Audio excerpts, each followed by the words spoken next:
അല്പസമയത്തേക്ക് മാത്രം പ്രത്യക്ഷപ്പെടുകയും അതിനുശേഷം അപ്രത്യക്ഷമാവുകയും ചെയ്യുന്ന മൂടൽ മഞ്ഞാണ് ഓരോ മനുഷ്യ ജീവിതവും.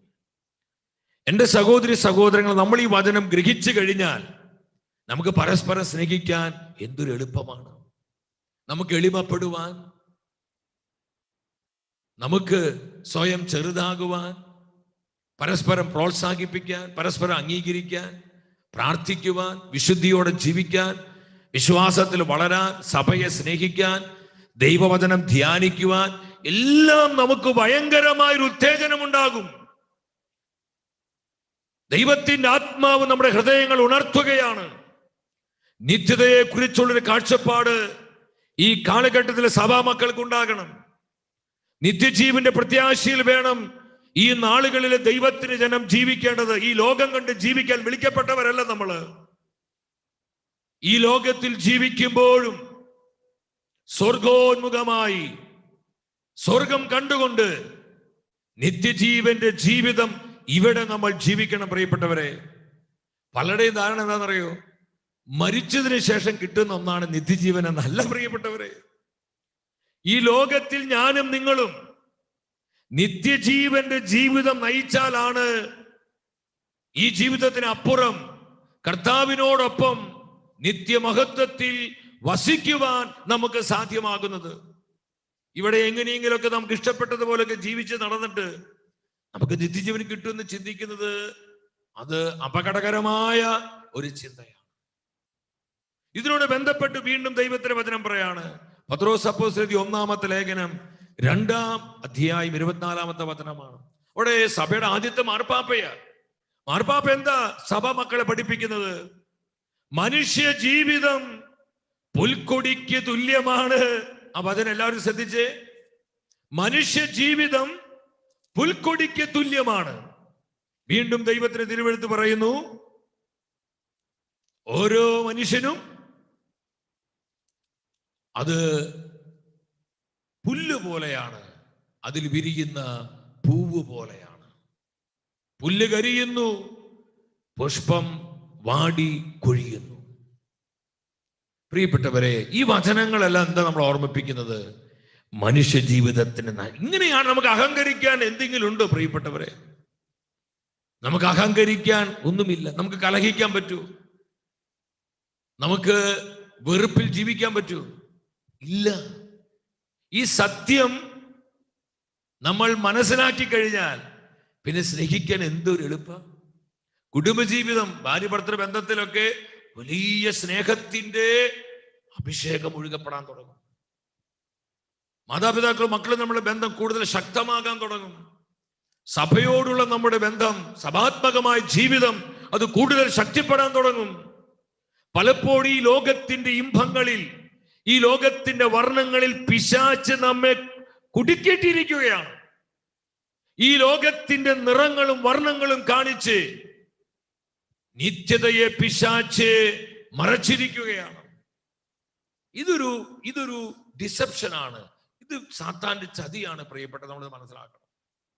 അതുകൊണ്ടാണ് 90-ാം സങ്കീർത്തനം 10-ാം വചനത്തിൽ സങ്കീർത്തകൻ പറയുന്നുണ്ട്, അല്ലേ? മനോഹരമായ വചനമല്ലേ എന്താ സങ്കീർത്തകൻ പറയുന്നത്? ഞങ്ങളുടെ ആയുഷ്കാലം 70 വർഷമാണ്. ഞങ്ങളുടെ ആയുഷ്കാലം എത്ര വർഷം? 70 വർഷം. നമ്മൾ ആരും ഈ ലോകത്തിൽ സ്ഥിരം താമസിക്കാൻ വന്നിട്ടുള്ളവരല്ല. എൻ്റെ സഹോദര സഹോദരി ആണോ? ഈ ലോകത്തിൽ സ്ഥിരം താമസിക്കാൻ വന്നവരാണോ നമ്മൾ? അല്ല. ഒരു ദിവസം ഈ ലോകം വിട്ട് നമ്മളെല്ലാം യാത്ര ചെയ്യേണ്ടവരാണ്. ഇതൊരു കെട്ടുകഥയല്ല പ്രിയപ്പെട്ടവരെ. ഇതൊരു ഭാവന സൃഷ്ടിയല്ല നമ്മൾ ഇന്ന് കണ്ടുകൊണ്ടിരിക്കുക. മരണം എന്ന യാഥാർത്ഥ്യം. പക്ഷെ നമ്മൾ അതിനെ ഓർത്ത് അസ്വസ്ഥരാകേണ്ട കാര്യമില്ല. കാരണം മരണം ഒരു കവാടമാണ്, നിത്യതയിലേക്കുള്ളൊരു കവാടം. അതുകൊണ്ട് പൗലോസ് പറഞ്ഞത്, എനിക്ക് ജീവിതം ക്രിസ്തുവും മരണം നേട്ടവുമാണ്. ഹല്ലേലൂയ. പൗലോസിനെ സാക്ഷ്യം കണ്ടു, എനിക്ക് മരണം നേട്ടമാണ്. അപ്പൊ ഈ ലോകത്തിൽ ആരെല്ലാം കർത്താവിനോട് ഐക്യപ്പെട്ട് ജീവിക്കുന്നുവോ, ഈ ലോകത്തിൽ ആരെല്ലാം യേശുക്രിസ്തുവിനെ സ്വന്തമാക്കി ജീവിക്കുന്നുവോ, ഈ ലോക ജീവിതത്തിൽ ആരെല്ലാം നിത്യജീവന്റെ ജീവിതം നയിക്കുന്നുവോ അവർക്കെല്ലാം മരണം നേട്ടമാണ്. ഈ സത്യം നമ്മൾ മറക്കരുത്. എന്റെ പ്രിയപ്പെട്ടവരെ, ഇതാണ് സങ്കീർത്തകൻ പറയുന്നത്. ഒരു മനുഷ്യ ജീവിതം 70 ഏറിയാൽ 80 നിത്യതയുമായി തുലനം ചെയ്യുമ്പോൾ പ്രഭാഷക പുസ്തകത്തിൽ പറയുന്നുണ്ട്, ഇതൊന്നുമല്ല.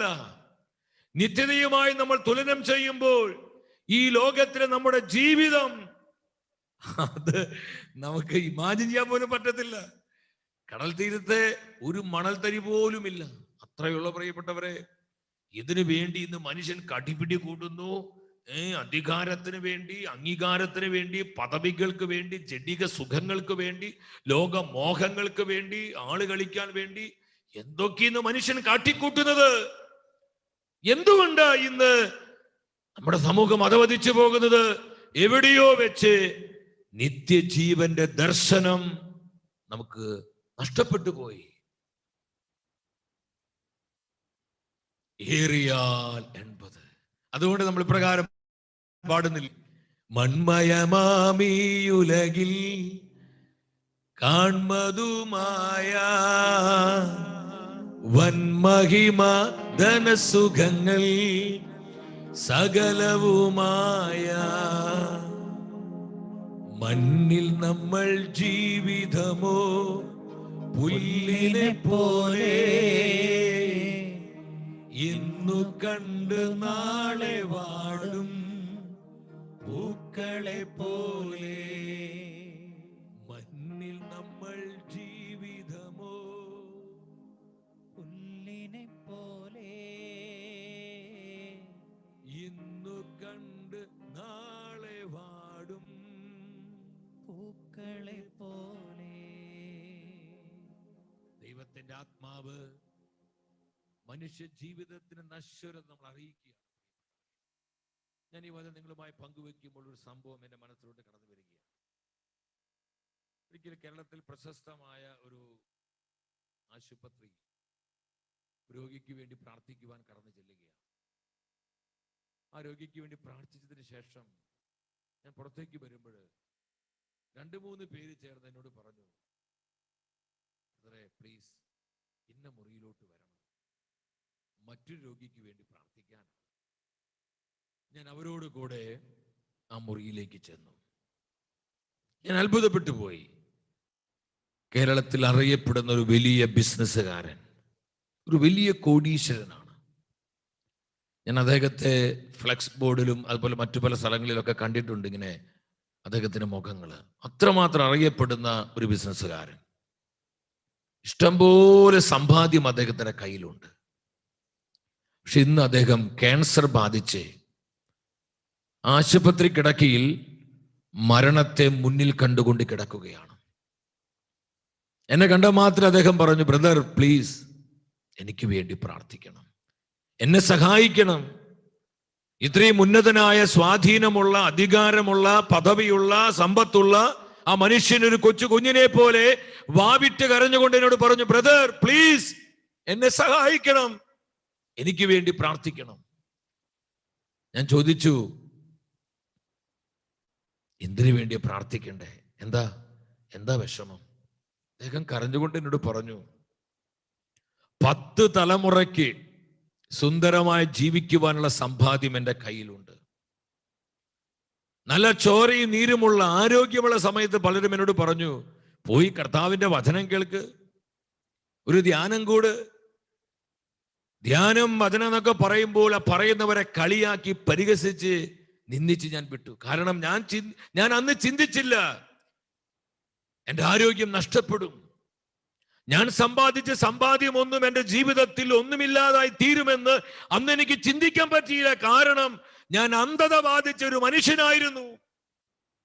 എങ്ങനെയെങ്കിലും പണം ഉണ്ടാക്കണം, ഈ ലോകത്തിൽ പ്രശസ്തി ഉണ്ടാക്കണം, ഈ ലോകത്തിൽ പദവികൾ നേടണം, മനുഷ്യരുടെ കയ്യടി വാങ്ങണം. ഇതിനു വേണ്ടി എൻ്റെ സമയവും എൻ്റെ സമ്പത്തും എൻ്റെ ആരോഗ്യവും എൻ്റെ സാധ്യതകളെല്ലാം ഞാൻ അങ്ങ് പ്രയോജനപ്പെടുത്തി.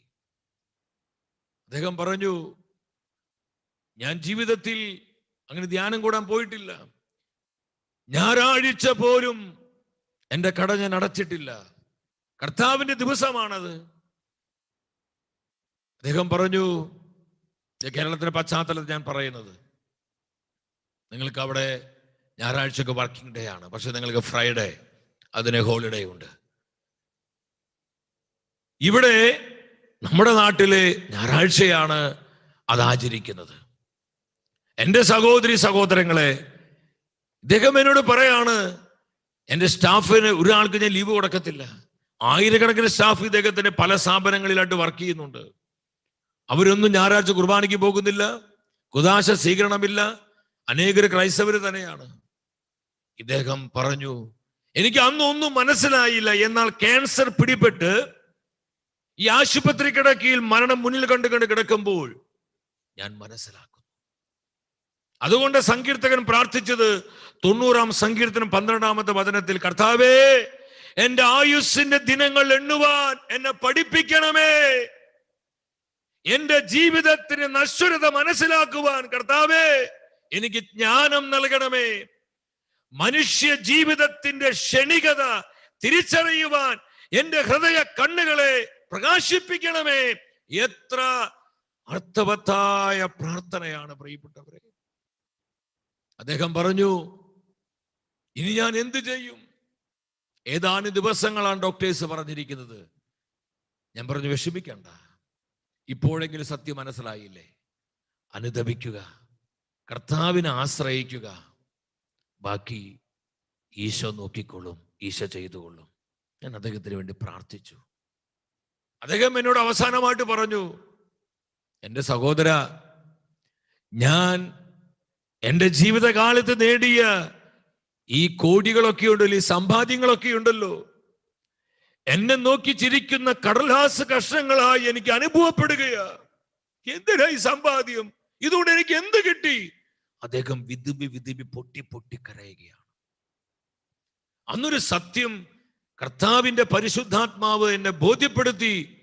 നമ്മൾ ഈ ലോകത്തിൽ എന്തൊക്കെ നേടിയാലും, എന്തൊക്കെ സമ്പാദിച്ചാലും, എന്തുമാത്രം ഈ ലോകത്തിൽ നമ്മൾ ഉന്നതി പ്രാപിച്ചാലും, എന്റെ പ്രിയപ്പെട്ടവരെ, നമ്മൾ കർത്താവിനെ സ്വന്തമാക്കുന്നില്ലെങ്കിൽ, നമ്മൾ കർത്താവിനോട് ഐക്യപ്പെട്ട് ജീവിക്കുന്നില്ലെങ്കിൽ, നമ്മുടെ ആത്മാവിന്റെ രക്ഷ ഉറപ്പുവരുത്തി ജീവിക്കുന്നതിൽ നമ്മൾ പരാജയമുള്ളവരായാൽ നമ്മുടെ ജീവിതത്തിന് എന്താ പിന്നെ അർത്ഥമുള്ളത്? ഇത്രയും കൊല്ലം ജീവിക്കാൻ കർത്താവ് നമ്മൾ അനുവദിച്ചില്ലേ? ഇല്ലേ സഹോദരങ്ങളെ? ഈ ജീവിതം കൊണ്ട് കർത്താവിന് എന്തുമാത്രം പ്രയോജനമുണ്ടായി?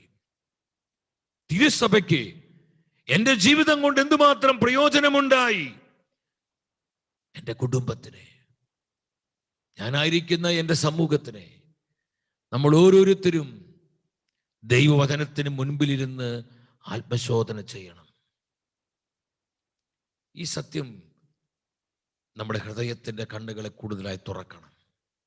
അതുകൊണ്ട് പ്രിയപ്പെട്ടവരെ, നമ്മൾ കുറെ കൂടി സ്നേഹത്തിലേക്ക്, കുറെ കൂടി താഴ്മയിലേക്ക്, വിശ്വസ്തതയിലേക്ക്, പരസ്പരമുള്ള കൂട്ടായ്മയിലേക്ക്, പ്രാർത്ഥനയുടെ ആത്മാവിലേക്ക്, വിശുദ്ധ ജീവിതത്തിലേക്ക്, വിശ്വാസ ജീവിതത്തിന്റെ തീഷ്ണതയിലേക്ക്, ദൈവവചനത്തിന്റെ ധ്യാനത്തിലേക്കും ശ്രവണത്തിലേക്കും നമുക്ക് വലിയ ആഗ്രഹത്തോടെ ഇതിലേക്കെല്ലാം കടന്നു വരുവാൻ, ഇപ്രകാരം ജീവിക്കുവാനും സാധ്യമാകണം. ഇതിനോട് ബന്ധപ്പെട്ട് തന്നെ നിങ്ങൾ പങ്കുവയ്ക്കാൻ ഞാൻ ആഗ്രഹിക്കുകയാണ്. വിശുദ്ധ പൗലോസ് സഭയെ പഠിപ്പിക്കുകയാണ്. കൊരിന്തോസ് സഭയ്ക്ക് 2-ാമത്തെ ലേഖനം 7-ാം അധ്യായം 1-ാമത്തെ വചനമാണ്. പൗലോസിലേക്ക് കൊരിന്തോസ് സഭയ്ക്ക് 2-ാമത്തെ ലേഖനം 7-ാം അധ്യായം 1-ാമത്തെ വചനം. അവിടെ എന്താ പൗലോസ് പറയുന്നത്?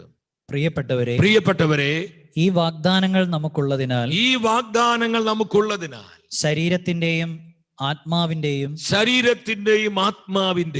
എല്ലാ അശുദ്ധിയിലും നിന്ന് നമ്മെ തന്നെ ശുദ്ധീകരിക്കുകയും ദൈവഭയത്തിൽ വിശുദ്ധി പരിപൂർണമാക്കുകയും ചെയ്യാം. എന്താണ് വിശുദ്ധ പൗലോസ്ലീഹ സഭാ മക്കളോട് പറയുന്നത്? ആകയാൽ സഹോദരങ്ങളെ, നമുക്കൊരു വാഗ്ദാനമുള്ളതിനാൽ നമ്മൾ വാഗ്ദാനത്തിന്റെ ജനതയാണ്. കർത്താവ് നമുക്ക് തന്നിരിക്കുന്ന മനോഹരമായൊരു വാഗ്ദാനമുണ്ട്. ആ വാഗ്ദാനം ഏതാണ്? നിത്യജീവനാണ്. ബെനഡിക്ട് 16 മാർപ്പാപ്പ തന്റെ സഭാഭരണ കാലത്ത് തിരുസഭയ്ക്ക് സമ്മാനിച്ച മനോഹരമായ ചാക്രിക ലേഖനമാണ് മലയാളത്തിൽ പ്രത്യാശയിൽ രക്ഷ എന്ന് പറയുന്ന ചാക്രിക ലേഖനം. ഈ ചാക്രിക ലേഖനത്തിൽ മാർപ്പാപ്പ പറയുന്നുണ്ട്, മറ്റു ജനതകളിൽ നിന്ന് ക്രൈസ്തവരെ വ്യത്യസ്തരാക്കുന്നത് നിത്യജീവന്റെ പ്രത്യാശയാണ്. നിത്യജീവന്റെ പ്രത്യാശ. നമ്മൾ ഉടമ്പടിയുടെ ജനമാണ്. നമ്മൾ വാഗ്ദാനത്തിന്റെ ജനതയാണ്. നമുക്കൊരു വാഗ്ദാനം കർത്താവ് തന്നിട്ടുണ്ട്. അതാർക്കും മാറ്റുവാൻ ഇളക്കുവാൻ സാധ്യമല്ല. അത് ഇറ്റേണൽ ലൈഫ്, അത് നിത്യജീവനാണ്. വിശുദ്ധ പൗലോസ് ഇത് പറഞ്ഞ സഭാ മക്കളെ ഉദ്ബോധിപ്പിക്കുകയാണ്. ഈ നിത്യജീവന്റെ വാഗ്ദാനം നമുക്കുള്ളതിനാൽ നമ്മൾ എന്ത് ചെയ്യണം? നമുക്ക് ഇഷ്ടപ്പെട്ടതുപോലെ ജീവിക്കാൻ പറ്റത്തില്ല. നമ്മൾ ആഗ്രഹിക്കുന്നത് പോലെ പ്രവർത്തിക്കാൻ നമുക്ക് പറ്റത്തില്ല. മറിച്ച് കർത്താവ് ആഗ്രഹിക്കുന്നത് പോലെ, കർത്താവ് നമുക്ക് കാണിച്ചു തരുന്ന ഒരു ജീവിത ശൈലിയുണ്ട്. ആ ജീവിതം നമ്മൾ സ്വീകരിക്കണം. പ്രിയപ്പെട്ടവരെ, അതുകൊണ്ട് പൗലോസ് പറഞ്ഞേ, ആത്മാവിന്റെയും ശരീരത്തിന്റെയും എല്ലാവിധ അശുദ്ധികളിൽ നിന്ന് നാം നമ്മെ തന്നെ ശുദ്ധീകരിക്കണം. ഹല്ലേലൂയ. ഇതാണ് ഈ വചന ശുശ്രൂഷയുടെ താക്കോൽ വചനം. നാം നമ്മുടെ ജീവിതങ്ങളെ വിശുദ്ധീകരിച്ച് മതിയാകൂ. നമ്മെ കഴുകുവാൻ നമ്മൾ കർത്താവിനെ അനുവദിക്കണം. നമ്മളെ വെണ്മയുള്ളവരാക്കുവാൻ നമ്മൾ കർത്താവിനെ പെർമിറ്റ് ചെയ്യണം. കർത്താവിന് ഹിതകരമല്ലാത്തത്, കർത്താവിനെ സങ്കടം വരുത്തുന്ന, കർത്താവിനെ അവഹേളിക്കുന്ന സകലതും നമ്മുടെ ജീവിതത്തിൽ നിന്ന് ചെത്തിക്കളയുവാൻ നമ്മൾ കർത്താവിനെ അനുവദിക്കണം. എത്ര പേർക്ക് അതിന് സാധിക്കും? കർത്താവേ, അങ്ങയെ വേദനിപ്പിക്കുന്ന സകലതും, അതെന്തു തന്നെയാവട്ടെ, അതെന്തുമാത്രം എനിക്ക് പ്രിയപ്പെട്ടതാകട്ടെ, എന്റെ ജീവിതത്തിൽ നിന്ന് പിഴുതു കളയണമേ എന്ന് ആഗ്രഹത്തോടെ കർത്താവിനോട് പറയാൻ നമുക്ക് എത്ര പേർക്ക് പറ്റും? പ്രിയപ്പെട്ടവരെ, ഇതുപോലുള്ള ആത്മീയ ശുശ്രൂഷകളിലൂടെ ഇതാണ് കർത്താവ് ആഗ്രഹിക്കുന്നത്. നമ്മുടെ ആത്മാവിന്റെ വിശുദ്ധീകരണം, നമ്മുടെ മനസ്സിന്റെ നവീകരണം, നമ്മുടെ ശരീരത്തിന്റെ ശുദ്ധത. ഇത് മൂന്നും നമ്മൾ പവിത്രമായി സൂക്ഷിക്കണം പ്രിയപ്പെട്ടവരെ. ഇത് ആർക്കാ സാധിക്കുക? നിത്യജീവന്റെ പ്രത്യാശയുള്ളവർക്ക്. എന്തുകൊണ്ട് വിശുദ്ധരായത്? ഈ പ്രത്യാശയാണ്. അവർക്ക് ആഗ്രഹങ്ങളില്ലാഞ്ഞിട്ടല്ല, അവർക്ക് വികാരങ്ങളില്ലാഞ്ഞിട്ടല്ല. അവരെല്ലാം നമ്മളെ പോലെ സാധാരണക്കാരായിരുന്നു, മനുഷ്യരായിരുന്നു. വികാരങ്ങളും ആസക്തികളും ആഗ്രഹങ്ങളെല്ലാം അവർക്കൊക്കെ ഉണ്ടായിരുന്നു. എന്നാൽ ഈ പ്രത്യാശ പരിശുദ്ധാത്മാവ് ഹൃദയത്തിൽ പ്രകാശിച്ചപ്പോൾ നിത്യജീവന്റെ ദർശനം അവർക്ക് പിടികിട്ടിയപ്പോൾ പിന്നെ ഈ ലോകത്തിന്റെ സകലതും ചപ്പും ചവറും പോലെ എണ്ണുവാൻ അവർക്ക് കഴിഞ്ഞു. അതാണ് പ്രിയപ്പെട്ടവരെ വിശുദ്ധരാക്കി മാറ്റിയത്.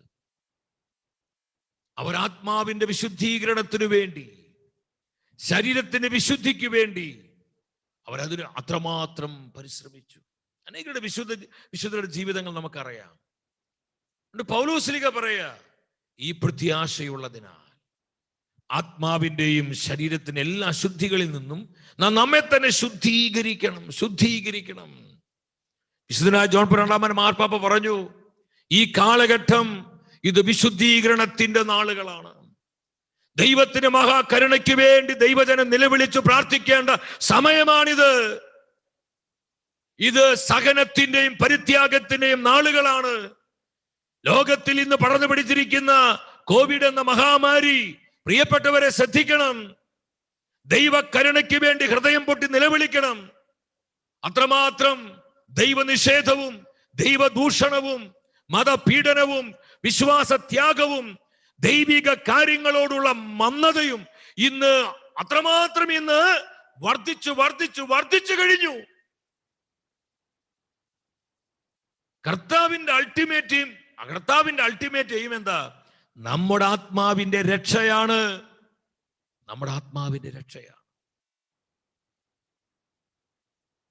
Jesus, oh Jesus.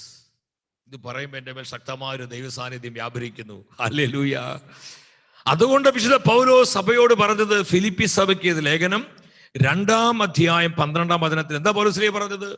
പൂർവാധികം ഭയത്തോടും വിറയലോടും കൂടെ നിങ്ങളുടെ സ്വന്തം രക്ഷയ്ക്ക് വേണ്ടി അധ്വാനിക്കുവിൻ. ഹല്ലേലൂയ.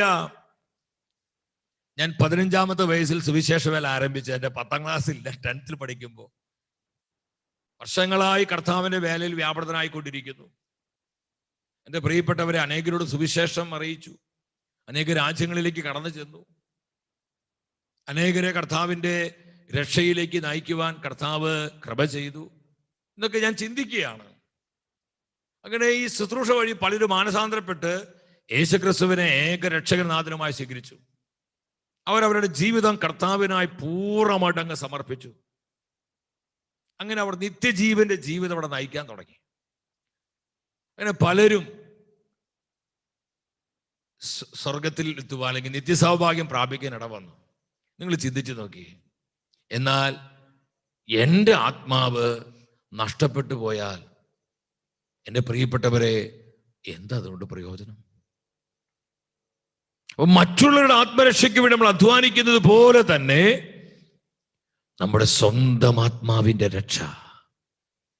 ഞാൻ സ്നേഹത്തോടെ കുവൈറ്റിലുള്ള എൻ്റെ മലയാളി സഹോദരി സഹോദരങ്ങളോട്, നമ്മുടെ പ്രാർത്ഥനാ ഗ്രൂപ്പിലെ പ്രിയപ്പെട്ടവരോട് ഞാൻ ചോദിക്കട്ടെ, ഇന്ന് കർത്താവ് നമ്മളെ വിളിച്ചാൽ, വിളിക്കുമെന്ന് ആരും പേടിക്കണ്ട കേട്ടോ, അങ്ങനെ ആരും വിഷമിക്കണ്ട. കർത്താവ് നമ്മളെ നിത്യതയിലേക്ക് വിളിച്ചാൽ നമ്മുടെ നിത്യത എവിടെയായിരിക്കും നമ്മൾ ചിന്തിച്ചിട്ടുണ്ടോ? കർത്താവ് നമ്മളെ വിളിച്ചാൽ നമ്മുടെ നിത്യത എവിടെയായിരിക്കും? കർത്താവിനോട് കൂടെ ആയിരിക്കുമോ? പ്രിയപ്പെട്ടവരെ, ഈ ലോകത്തിന്റെ വ്യഗ്രതകളിൽപ്പെട്ട് ജോലി തിരക്കുകൾ, പണിത്തിരക്കുകൾ, കുടുംബകാര്യങ്ങൾ, ഇതൊക്കെ നമുക്ക് ആവശ്യമാണ്. ദൈവം വിശ്വസ്തയോടെ നമ്മളെ ഭരമേൽപ്പിച്ച ഉത്തരവാദിത്തങ്ങൾ ഇതൊക്കെ നമ്മൾ വിശ്വസ്തയോടെ തന്നെ നിർവഹിക്കണം. എന്നാൽ ഇതിൻ്റെയൊക്കെ നടുവിൽ ഈ സത്യങ്ങൾ മറന്ന് ജീവിക്കരുത്. നമ്മുടെ ഫസ്റ്റ് പ്രയോറിറ്റി, നമ്മുടെ സുപ്രീം പ്രയോറിറ്റി എന്താണ്? നമ്മുടെ ആത്മാവിന്റെ രക്ഷയാണ്. എൻ്റെ പ്രിയപ്പെട്ടവരെ, നമ്മൾ ഈ യാഥാർത്ഥ്യം മനസ്സിലാക്കണം. കർത്താവ് നമുക്ക് തന്നിരിക്കുന്ന ഏറ്റവും ശക്തമായ വാഗ്ദാനം അതാണ്. ഈ ഒരു പ്രത്യാശ നമുക്ക് ലഭിക്കും. നമ്മുടെ കുഞ്ഞുങ്ങൾക്ക് പ്രത്യാശ കിട്ടി നോക്കി. നമ്മുടെ കുഞ്ഞുങ്ങൾ പിന്നെ പ്രാർത്ഥിക്കാൻ പറയേണ്ട ആവശ്യമില്ല. ഇന്ന് അനേകം മാതാപിതാക്കളുടെ ആകുലത എന്താ? മക്കൾ പ്രാർത്ഥിക്കുന്നില്ല, മക്കൾ വചനം വായിക്കുന്നില്ല, ഒരു വചനത്തിൽ വളരുന്നില്ല. അവരെ നിർബന്ധിച്ചാലും അവരനുസരിക്കുന്നില്ല. പല രാജ്യങ്ങളിലും കടന്നു ചെല്ലുമ്പോൾ, കേരളത്തിൽ മാത്രമല്ല, അമേരിക്കയിൽ പോയാലും യൂറോപ്പിൽ പോയാലും ഇനി മിഡിൽ ഈസ്റ്റിൽ വന്നാലും ഓസ്ട്രേലിയയിൽ എവിടെ പോയാലും ഇന്ന് അനേക മാതാപിതാക്കൾക്ക് പറയാനുള്ളതാണ്, മക്കൾ പ്രാർത്ഥിക്കുന്നില്ല, മക്കൾ അനുസരിക്കുന്നില്ല, അവർക്ക് ആത്മീയ കാര്യങ്ങളിൽ താല്പര്യമില്ല, അവര് കൊന്ത ചെല്ലുന്നില്ല, അവര് കുർബാനയിൽ പങ്കെടുക്കാൻ താല്പര്യമില്ല, വചനം വായിക്കുന്നില്ല, അവരെപ്പോഴും ഗെയിം കളിയാണ്. മൊബൈൽ ഇങ്ങനെ ഗെയിം കളിച്ചുകൊണ്ടിരിക്കുക. പല ടൈപ്പ് ഗെയിമുകൾ ഇന്നുണ്ടല്ലോ. ഗെയിം കളി അല്ലെങ്കിൽ വേറെ പല പരിപാടികള്, അങ്ങനെ ചാറ്റ് ചെയ്ത് ഇങ്ങനെ പോവാണ്. കുറെ പേര് ഇന്റർനെറ്റില് വേറൊരു വേൾഡിലാണ്. അവർക്ക് ഇതൊന്നൊരു വിഷയമല്ല. എത്ര മാതാപിതാക്കളെ കണ്ണുനീരൊഴുക്കുന്നത്, എത്ര മാതാപിതാക്കളെ മക്കളെ ഓർത്ത് വേദനിച്ച് നീറി കഴിയുന്നത്. എൻ്റെ പേരൻസ്, എൻ്റെ മാതാപിതാക്കളെ ശ്രദ്ധിക്കണം. നമ്മുടെ മക്കൾക്ക് നിത്യജീവന്റെ പ്രത്യാശ നമ്മൾ പകർന്നു കൊടുത്താൽ, ഞാൻ ആത്മാവിൽ പറയട്ടെ, പിന്നെ നമ്മുടെ മക്കളെ ഓർത്ത് നമുക്ക് കരയേണ്ടി വരില്ല. അവരെവിടെ പോയാലും അവരവിടെ വിശുദ്ധിയോടെ ജീവിക്കും. അവരവിടെ കർത്താവിന് വേണ്ടി നിലകൊള്ളും. അവരവിടെ കർത്താവിന് സാക്ഷ്യം നൽകും. അവരായിരിക്കുന്നിടത്ത് സുവിശേഷ മൂല്യങ്ങൾക്ക് അനുസൃതമായ ജീവിതം നയിച്ച് അവർ യേശുക്രിസ്തുവിനെ മഹത്വപ്പെടുത്തും. ഹല്ലേലൂയ. എത്ര അനുഭവങ്ങൾ പറയാൻ പറ്റുമെന്നറിയോ? ഞാൻ ഇപ്പോഴും ഓർക്കുന്നുണ്ട്, കേരളത്തിൽ മലബാർ ഭാഗത്ത്, കൃത്യമായ സ്ഥലം പറയുന്നില്ല, അവിടെ ഒരു ബൈബിൾ കൺവെൻഷന് വേണ്ടി കടന്നു ചെന്നു. 5 ദിവസത്തെ കൺവെൻഷനാ. പല പള്ളികൾ ഒരുമിച്ച് സംയുക്തമായി ചെയ്യുന്ന കൺവെൻഷൻ. 10,000 പങ്കെടുക്കുന്നുണ്ട്. അപ്പോൾ 6-7 പള്ളികളൊക്കെ ഉണ്ട്. പല വൈദികരും വന്നിട്ട് പറഞ്ഞു, ബ്രദറെ പ്രാർത്ഥിക്കണം, പ്രത്യേകിച്ച് യുവജനങ്ങൾക്ക് വേണ്ടി പ്രാർത്ഥിക്കണം, ടീനേജേഴ്സിന് വേണ്ടി പ്രാർത്ഥിക്കണം. എന്തു പറ്റി? ഇവിടുത്തെ യുവജനങ്ങളും പ്രത്യേകിച്ച് ടീനേജേഴ്സ് അവർ പള്ളി വരുന്നില്ല. കാറ്റഗിസം, മതബോധനം അവർക്ക് പ്രത്യേകമായൊരു വിഷയമൊന്നുമല്ല, അവർക്കത് വിഷയമല്ല. പലപ്പോഴും ആൺകുട്ടികളും പെൺകുട്ടികളും അവർ ഒരുമിച്ചിരുന്ന് മൊബൈൽ ഫോണിൽ ബ്ലൂ ഫിലിം കാണാൻ, അശ്ലീല ചിത്രങ്ങളും അങ്ങനെയുള്ള ഒരുപാട് കാര്യങ്ങൾ കണ്ട് അവർ പാപത്തിന് അടിമയാണ്. ഞങ്ങൾ പറഞ്ഞാൽ അവർ അനുസരിക്കുന്നില്ല. ഈ ദിവസങ്ങളിൽ ബ്രദർ പ്രത്യേക ഈ നിയോഗത്തിന് വേണ്ടി പ്രാർത്ഥിക്കണം. കൺവെൻഷൻ ആരംഭ ദിനത്തിൽ ഞാൻ നോക്കി, പ്രിയപ്പെട്ടവരെ, കൺവെൻഷൻ ഗ്രൗണ്ടിൽ ഒരുപാട് പേര് വന്നിട്ടുണ്ട്. യുവജനങ്ങള് വിരലിലെണ്ണാവുന്നവര്. അനേക യുവജനങ്ങൾ കൺവെൻഷൻ ഗ്രൗണ്ടിന്റെ പുറകിൽ ബൈക്കിൽ ഇരുന്ന് ഈ സ്റ്റേജിൽ നിൽക്കുമ്പോൾ അകലെ അത് കാണാൻ പറ്റും. അവർ മൊബൈൽ ഇങ്ങനെ തോണ്ടിക്കൊണ്ടിരിക്കുക. എന്തൊക്കെ കാണുന്ന അറിയാൻ പറ്റത്തില്ല.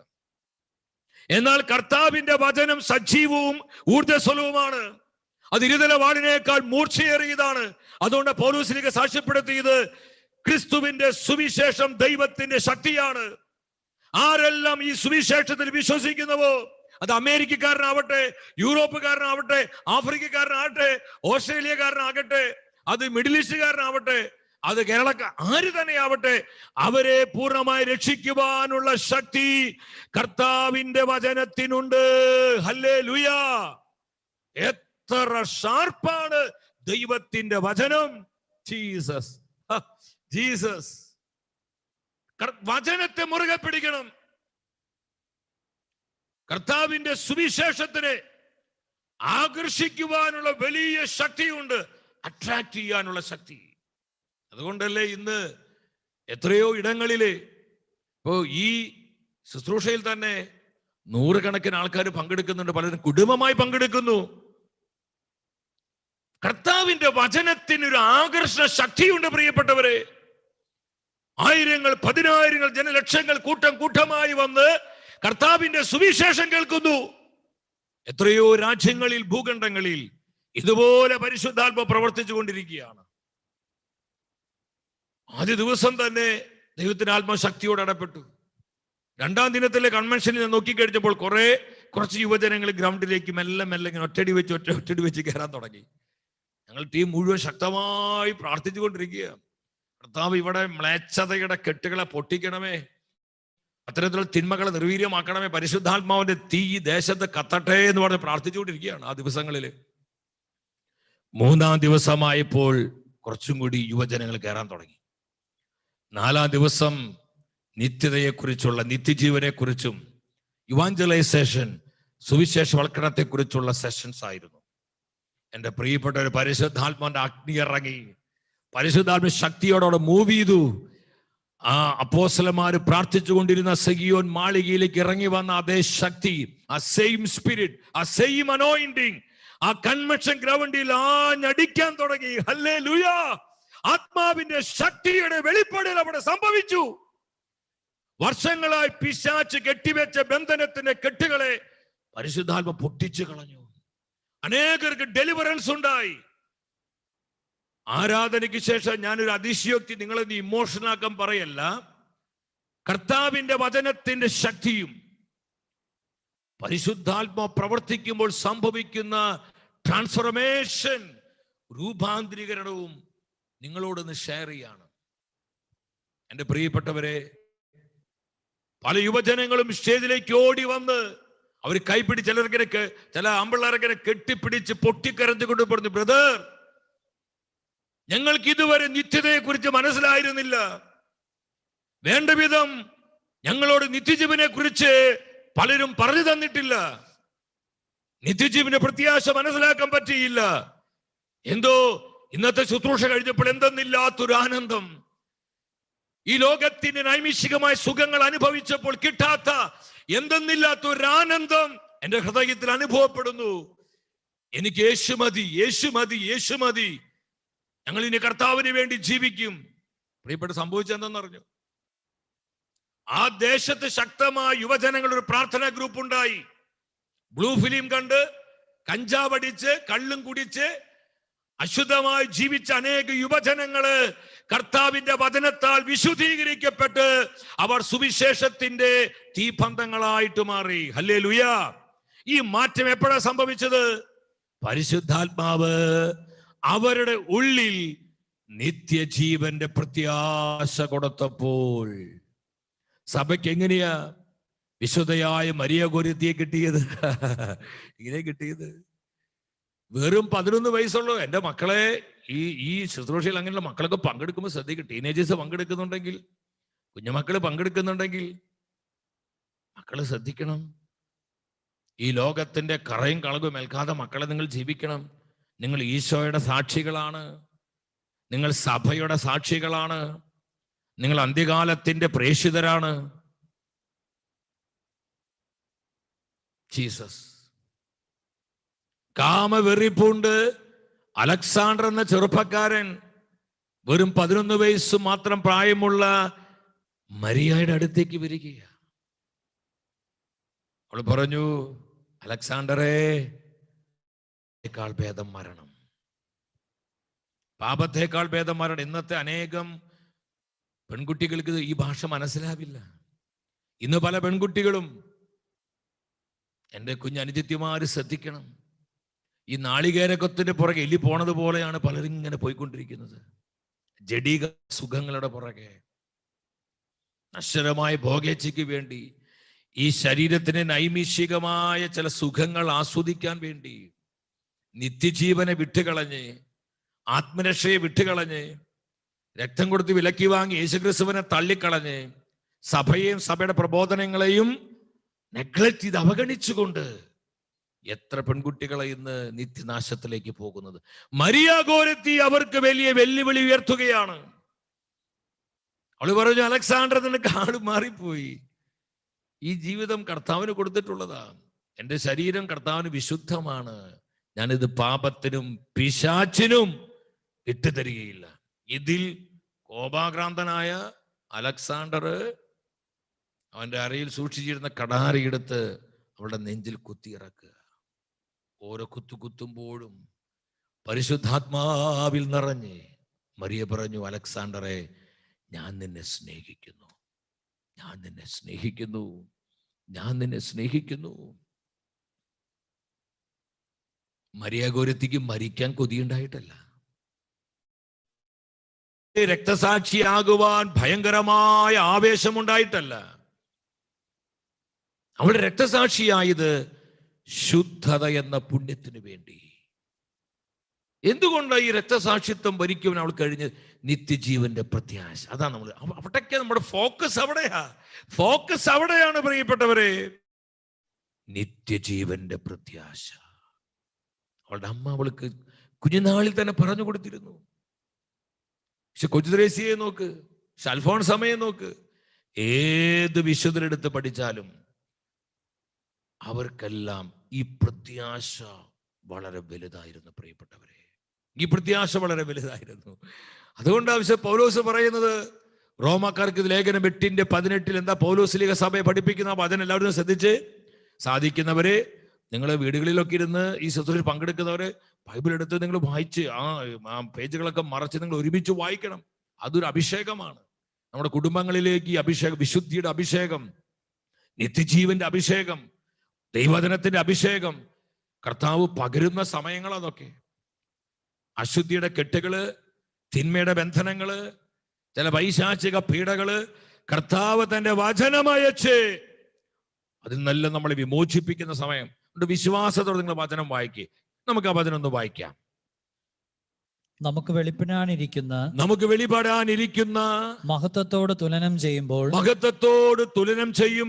ഇന്നത്തെ കഷ്ടതകൾ നിസ്സാരമാണെന്ന് ഞാൻ കരുതുന്നു.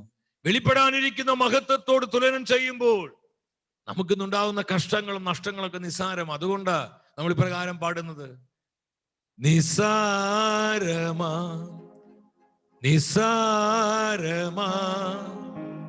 നീറും ദുഃഖങ്ങൾ നിസ്സാരമാ, നാളെ വരും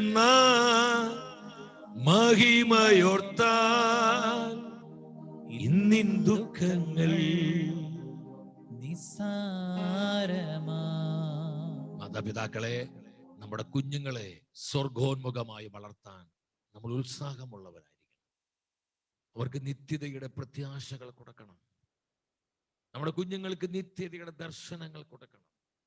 അതിൽ നമ്മൾ വളരെ നമ്മൾ അവർ കെമിസ്ട്രിയും ബയോളജിയും ഫിസിക്സും മാത്രം പഠിപ്പിച്ചാൽ മതിയോ എൻ്റെ സഹോദരങ്ങളെ, മതിയോ?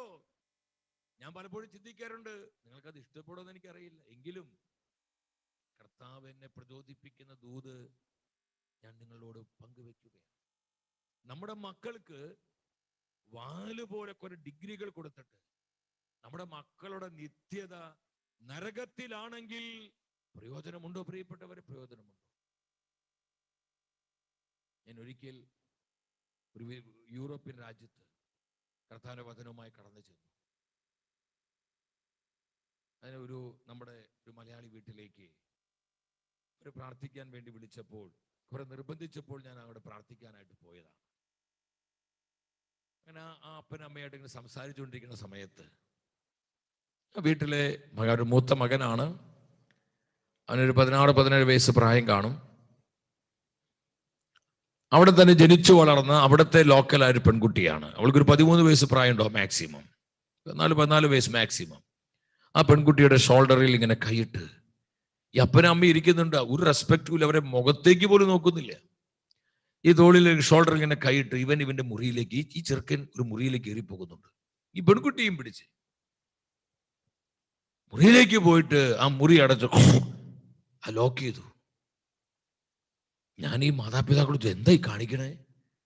ഉടനെ ഇവരെന്നോട് പറഞ്ഞു, ബ്രദറെ പ്ലീസ് ക്ഷമിക്കണം ബ്രദറെ, ഒച്ച വെക്കരുത് ബ്രദറെ, എന്താ ചെയ്യുക, ഒച്ച വെക്കരുത് എന്നും പറഞ്ഞ് ഇവരിങ്ങനെ വിതുമ്പി പൊട്ടി കരയാൻ തുടങ്ങി. എനിക്ക് ഒരുപാട് സങ്കടമായി. ഈ പേരൻസിന്റെ വിഷമം കണ്ട്, ഈ തൻ്റെ കുഞ്ഞിനെ ഓർത്തുള്ള ഈ മാതാപിതാക്കളെ വേദന കണ്ട് അറിയാതെ എൻ്റെ കണ്ണ് നിറഞ്ഞു പോയി. ഞാൻ അവരോട് ചോദിച്ചു, എന്ത് നിങ്ങളുടെ മകൻ ഇങ്ങനെയായി? ഒരു കാര്യം നിങ്ങൾ മനസ്സിലാക്കണം പ്രിയപ്പെട്ടവരെ, നഷ്ടപ്പെട്ടു പോയിട്ട് നമ്മൾ കരഞ്ഞിട്ട് കാര്യമില്ല. നഷ്ടപ്പെടാതെ അവരെ സൂക്ഷിക്കുക എന്നുള്ള നമ്മുടെ ഉത്തരവാദിത്തമാണ്. അതെങ്ങനെ സംഭവിക്കുക? നമ്മൾ അവർക്ക് കർത്താവിനെ കൊടുക്കണം. നമ്മുടെ കുഞ്ഞുങ്ങൾക്ക് നമ്മൾ അതിന് സമയം നമ്മൾ എടുക്കണം. ആ ഒരു ഫെയ്ത്ത് ഫോർമേഷൻ, വിശ്വാസ പരിശീലനം, നമ്മളതിന് വലിയ പ്രയോറിറ്റി, വലിയ മുൻഗണന കൊടുക്കണം. അത് മതബോധനമാണെങ്കിലും വീട്ടിൽ നമ്മുടെ സ്വന്തം ഭവനത്തിലുള്ള ഫെയ്ത്ത് ഫോർമേഷൻ. എനിക്ക് 4 മക്കളെ ദൈവം തന്നിട്ടുണ്ട്. ആ കാര്യത്തിൽ വളരെ കണിശമാണ്. ഒരു മുഖസ്തുതിയുടെ വാക്ക് പറയുന്നതല്ല. കാരണം നമ്മുടെ ജീവനേക്കാൾ നമുക്ക് വിലപ്പെട്ടത് നമ്മുടെ വിശ്വാസമാണ്. ഹല്ലേലൂയ. ഇത് മക്കളെ പറഞ്ഞങ്ങ് ബോധ്യപ്പെടുത്തണം. പ്രിയപ്പെട്ടവരെ, കർത്താവിന്റെ വചനം കൊടുക്കുമ്പോൾ അവർക്ക് നിത്യജീവന് പ്രത്യാശ കിട്ടും. വിശുദ്ധ ജീവിതത്തിന് ആവശ്യകത മനസ്സിലാകും. നമ്മുടെ കുഞ്ഞുങ്ങൾക്ക് എവിടെയും വിശ്വാസത്തിന് വേണ്ടി ധീരതയോടെ നിലകൊള്ളുവാൻ, സ്റ്റെപ്പ് ചെയ്യുവാൻ, ജീവിക്കുവാൻ അവർക്ക് സാധ്യമാകും. ഞാൻ പറഞ്ഞു, എന്തുകൊണ്ടാണ് നിങ്ങൾ? അവർ പറഞ്ഞു, ബ്രദറെ ഞങ്ങൾ ഈ ഡ്യൂട്ടിയും ജോലിയും തിരക്കും ബഹളവും വെച്ച് ഇതൊന്നും കൊടുക്കാൻ പറ്റിയില്ല. സംഗതി അത്യാവശ്യം സമ്പാദ്യമൊക്കെ ഉണ്ട്, പക്ഷെ മകൻ നഷ്ടപ്പെട്ടു പോയില്ല. ഞാൻ പറഞ്ഞു, നിങ്ങൾ ഇങ്ങനെ ഈ തണുപ്പിൽ, ഈ മൈനസിൽ, ഈ ഐസിൽ കിടന്ന് ഈ പണിയിടുന്ന നിങ്ങൾ ആർക്ക് വേണ്ടി നിങ്ങൾ ഈ പണിയെടുക്കണേ? നിങ്ങളുടെ മകനെ കർത്താവിന് വേണ്ടി നിങ്ങൾക്ക് നേടാൻ കഴിഞ്ഞില്ലെങ്കിൽ ഒരു അപ്പൻ, ഒരു അമ്മ എന്ന നിലയിൽ നിങ്ങളുടെ ജീവിതം പരാജയമല്ലേ? ഒരു പറഞ്ഞു, ബ്രദറെ നിങ്ങൾ എന്ത് ചെയ്യണം? ഇനി ഒരൊറ്റ വഴിയുള്ളൂ, കർത്താവിന്റെ കരുണയ്ക്ക് വേണ്ടി പ്രാർത്ഥിക്കുക. ഈ വചനം കേട്ടുകൊണ്ടിരിക്കുന്ന എൻ്റെ മാതാപിതാക്കളെ, സഹോദരി സഹോദരങ്ങളെ, നമ്മുടെ മക്കളുടെ വിശ്വാസ ജീവിതവും അവരുടെ ആത്മാവിന്റെ രക്ഷയെക്കുറിച്ചുള്ള ഒരു ശക്തമായ ബോധ്യം നമുക്കുണ്ടാകണം. പല വിശുദ്ധരും വിശുദ്ധരായത് അവരുടെ മാതാപിതാക്കളുടെ പ്രാർത്ഥനയും വിശ്വാസ പരിശീലനവുമായിരുന്നു. നമ്മളിത് മനസ്സിലാക്കണം. പരിശുദ്ധാത്മാവാണ് ഈ പ്രത്യാശ നമുക്ക് തരുന്നത്. പൗലോസ്ലീഹ തീത്തോസിന്റെ ലേഖനം 6-7 വചനത്തിൽ നമുക്കിത് കാണാൻ പറ്റും. പൗലോസ്ലീഹ തീത്തോസിന്റെ ലേഖനം 3-ാം അധ്യായം 6-7 വചനത്തിൽ അവിടെ എന്താ വചനം പറയുന്നത്? പിതാവായ ദൈവം നമ്മുടെ രക്ഷകനായ യേശു ക്രിസ്തുവിലൂടെ സമൃദ്ധമായി നമ്മുടെ ജീവിതങ്ങളിലേക്ക് ചൊരിഞ്ഞിരിക്കുന്നു. ഇതെന്തിനു വേണ്ടിയാണ്? 7-ാമത്തെ വചനം നമുക്ക് ശ്രദ്ധിക്കാം. 7-ാമത്തെ വചനം. അവിടുത്തെ കൃപാവരത്താൽ നാം നീതീകരിക്കപ്പെടുന്നതിനും നിത്യജീവനെ പറ്റിയുള്ള. കണ്ടു, പരിശുദ്ധാത്മൻ എന്തിനാ തന്നിരിക്കുന്നത്? പരിശുദ്ധാത്മാവൻ എന്തിനാ കർത്താവ് നമ്മുടെ മേൽ ഭക്ഷിച്ചിരിക്കുന്നത്? വെറും ഒരു രോഗസൗഖ്യത്തിനും ഭൗതികമായ നന്മയ്ക്കും ഈ ലോകത്തിൽ സങ്കടങ്ങളും ദുരിതങ്ങളും ഇല്ലാതാക്കി ജീവിക്കാൻ വേണ്ടി മാത്രമല്ല പ്രിയപ്പെട്ടവരെ. എന്തിനാണ് കർത്താവ് യേശുക്രിസ്തു തന്റെ പരിശുദ്ധാത്മാവിനെ നമ്മളിലേക്ക് ഭക്ഷിച്ചിരിക്കുന്നത്? ഒന്ന്, നമ്മളെ നീതീകരിക്കാൻ. 2, നിത്യജീവന്റെ പ്രത്യാശയിൽ നാം അവകാശികളാകുന്നു. ഹല്ലേലൂയ. ഈ ലോകത്തിൽ നമ്മൾ ജീവിക്കുമ്പോൾ നിത്യജീവനെ മുറുകെ പിടിച്ച് നിത്യജീവന്റെ പ്രത്യാശയിൽ അവകാശികളായി നമ്മൾ യേശുക്രിസ്തുവിനോട് ഐക്യപ്പെട്ട് ജീവിക്കാനാണ് പരിശുദ്ധാത്മാവിനെ നമ്മുടെ മേൽ തന്നിരിക്കുന്നത്. അങ്ങനെയാണെങ്കിൽ പരിശുദ്ധാത്മാവുള്ള ഒരു വ്യക്തിയുടെ പ്രധാനപ്പെട്ട സ്വഭാവം എന്താ സഹോദര, എന്താ സഹോദരി? നിത്യജീവനുമായി പ്രത്യാശയാണ്. അവൻ ഹോസ്പിറ്റലിൽ ഡ്യൂട്ടി ചെയ്യുമ്പോഴും, സൂപ്പർ മാർക്കറ്റിൽ ജോലി ചെയ്യുമ്പോഴും, വീട്ടിൽ അടുക്കളയിൽ ഭക്ഷണ കാര്യങ്ങൾ ക്രമപ്പെടുത്തുമ്പോഴും, അവൻ മാർക്കറ്റിലേക്ക് പോകുമ്പോഴും, എവിടെയായിരുന്നാലും അവർ നിത്യജീവനെ മുറുകെ പിടിക്കും. നിത്യജീവനെ നഷ്ടപ്പെടുത്തുന്ന യാതൊന്നിൽ അവർ വ്യാപരിക്കുകയില്ല. ഇത് നമുക്ക് നിർബന്ധമാകണം. അതുകൊണ്ട് നമ്മൾ നേരത്തെ പാടിയത്, ഇമ്പമുള്ള ജീവിതവും ഏറേധനം മാനങ്ങളും തുമ്പമറ്റ സൗഖ്യങ്ങളും ചോദിക്കുന്നില്ലേ. പിന്നെ എന്താ നമ്മൾ ചോദിക്കുന്നത്? എന്താ നമ്മൾ ആവശ്യപ്പെടുന്നത്? നിന്റെ ഗീതം പോലെ എന്നെ ഈശോ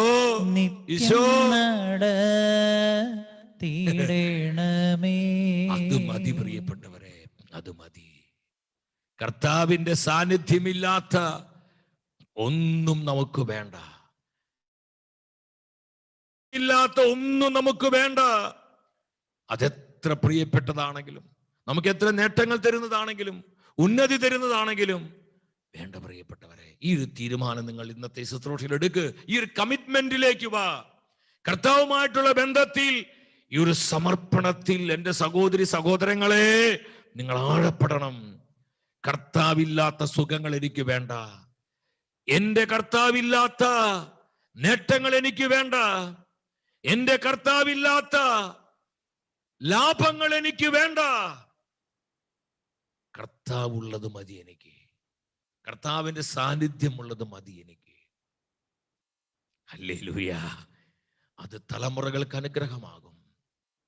അത് കുടുംബത്തിന് അനുഗ്രഹമാകും. അത് നമ്മുടെ ജീവിതങ്ങൾക്ക് അനുഗ്രഹമാകും പ്രിയപ്പെട്ടവരെ. എൻ്റെ ഈ 30 വർഷത്തെ ശുശ്രൂഷ ജീവിതത്തിൽ ഞാൻ കണ്ടൊരു കാര്യമുണ്ട്. 23-ാമത്തെ വയസ്സിൽ ഞാൻ ഫുൾ ടൈമറായി, പൂർണ്ണ സമയം സുവിശേഷ വേലയ്ക്കായി എൻ്റെ ജീവിതം കർത്താവിന് സമർപ്പിച്ചു. അന്ന് നല്ല പഠനം കഴിഞ്ഞ് നല്ലൊരു ബിസിനസ്സൊക്കെ കയ്യിലുള്ള സമയമാണ്. പലരും എന്നോട് ചോദിച്ചു, ഇത്രയും നല്ല ബിസിനസ്, കൈ നിറയെ പണമൊക്കെ കിട്ടുന്ന സമയത്ത് ഈ ചെറുപ്രായത്തിൽ എന്തിനാ നീ സുവിശേഷ വേലയ്ക്കായി ജീവിതം കളയുന്നത്? അതൊക്കെ 10, 45, 50 വയസ്സ് കഴിഞ്ഞിട്ട് പോരെ, ഇപ്പൊ 4 കാശുണ്ടാക്ക്.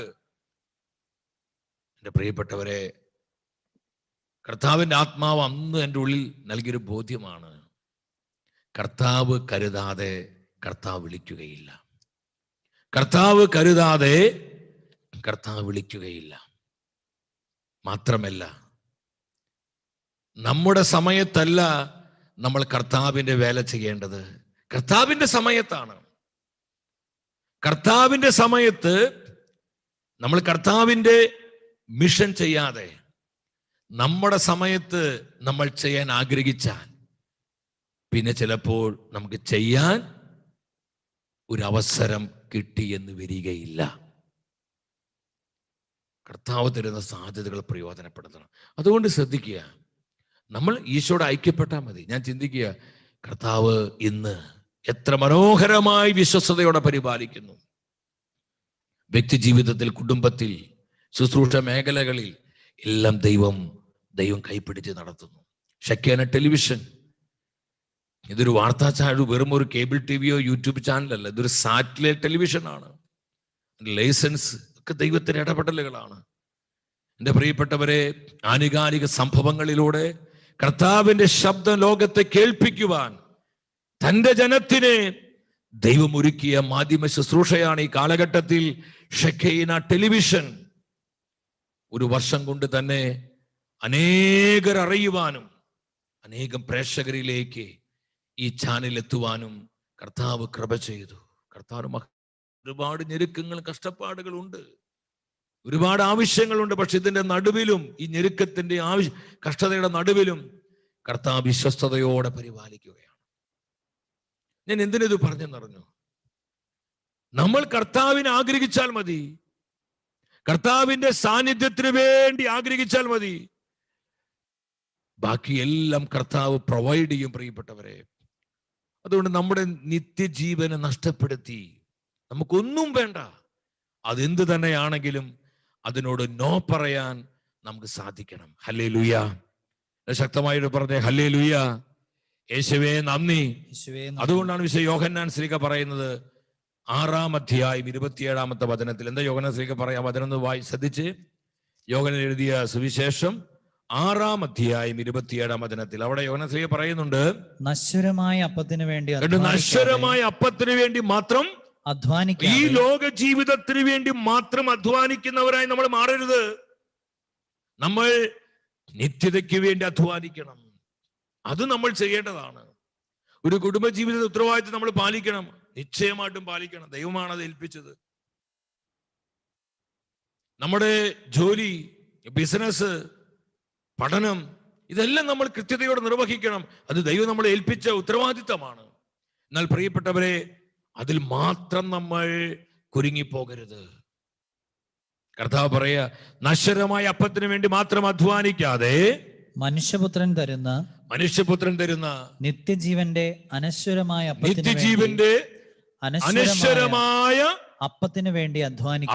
വേണ്ടി അധ്വാനിക്കണം. നിത്യജീവൻ അനശ്വരമായ അപ്പത്തിന് വേണ്ടി അങ്ങനെ അധ്വാനിച്ച വ്യക്തികളാണ് വിശുദ്ധാത്മാക്കള്, പ്രവാചകരെ. ഈ കാലഘട്ടത്തിലും കുവൈറ്റിൽ, ഈ മലയാളി സമൂഹത്തിലും അങ്ങനെ ജീവിക്കുന്ന പല കുടുംബങ്ങളുമുണ്ട്. വില കൊടുത്ത് ജീവിക്കുന്ന കുടുംബങ്ങൾ. കുവൈറ്റിലാണെങ്കിലും അവിടെ ഒന്നിനും കുറവില്ല. നല്ല ജോലിയുണ്ട്, അത്യാവശ്യം ശമ്പളമുണ്ട്, അത്യാവശ്യ സൗകര്യങ്ങളുണ്ട്.